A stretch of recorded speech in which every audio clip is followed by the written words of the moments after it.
ಬಳಪ ಹಿಡಿದ ಭಗವಂತ ಇರುತ್ತಾನೆ ನಮ ಸುತ್ತ ಅವತಾರ ನಾನಾ ರೂಪವೋ ನಮ್ಮೆಲ್ಲ ಹಣೆ ಬರಹ ತಿದ್ದಿ ಬರೆಯಲು ಕತ್ತಲೆಯಿಂದ ಬಹಂತ ನಮ್ಮ ಕೈಯ ಹಿಡಿಯುತ್ತ ಕರೆದೊಯ್ದ ಬೆಳಕು ತೋರಲು ನಯವಾಗಿ ಗದರೋದು ನಮ್ಮ ಬೆಳೆಸಲು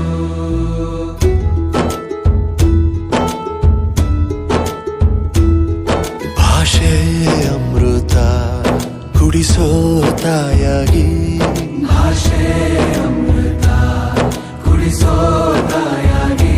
ಭವಿಷ್ಯ ಬರೆವಂತ ತಂದೇನೋ ಆಗಿ